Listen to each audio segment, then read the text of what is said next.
የቀይ ባህር አፋር ዲሞክራቲክ ድርጅት የኤርትራ መንግስት በኤርትራ ግዛት ውስጥ ለግብጽ ወታደራዊ ጦር ሰፈር እንድትገነባ ፍቃድ መስጠቷን አስታውቋል። የሱዳን ትሪቡን በድረገጽ የቀይ ባህር አፋር ከፍተኛ ኃላፊን በመጥቀስ እንደዘገበው አስመራ ለካይሮ በኖራ ቀበሌ በዳህላክ ደሴት አካባቢ የጦር ሰፈር ላልተወሰነ ጊዜ መፍቀዷን አጋልጧል። ባሳለፍነው ሳምንት ከፍተኛ የግብጽ ልኡካን አስመራ መጎብኘቱም ታውቋል። ከ20 ሺህ እስከ 30 ሺህ የሚደርሱ የግብጽ የባህር ኃይሎች በቅርቡ በወታደራዊ ጦር ሰፈር እንደሚሰፍሩም ይጠበቃል። አስመራ ከዚህ ቀደም የአሰብ ወደብን ለሳውዲ አረቢያና ለተባበሩት አረብ ኤሚሬቶች በሊዝ ማከራየቷ የሚታወስ ነው። የኢትዮጵያ መንግስት ለመካከለኛ ምስራቅ ሀገሮች በተደጋጋሚ አስመራ ኢትዮጵያን ለማተራመስ የያዘችውን አጀንዳ ለማገዝ የሚደረግ ማንኛውም ፖለቲካዊም ሆነ ወታደራዊ ጥረት ዋጋው የከፋ መሆኑን መናገሩ የሚዘነጋ አይደለም። ግብጽ ከዚህ ቀደም በሞቃዲሾ በሶማሌላንድና በጅቡቲ ወታደራዊ ጦር ሰፈር ለመገንባት ያደረገችው እንቅስቃሴ ውጤት አልባ መሆኑ ይታወቃል። የግብጽ መንግስት በቀንዱ ሀገሮች የሚያደርገው እንቅስቃሴ ከኢትዮጵያ ህዳሴ ግድብ ስራዎችን ከመተናኮል አንጻር እንደሆነ አጠቃላይ ግንዛቤ አለ።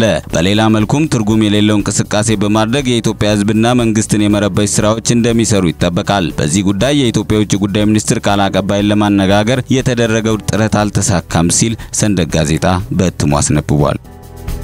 አዳዲስ ወቅታዊና ጠቃሚ መረጃዎች በየጊዜው እንዲደርሱ ቻናላችንን ሰብስክራይብ ማድረግዎን እንዳይዘነጉ።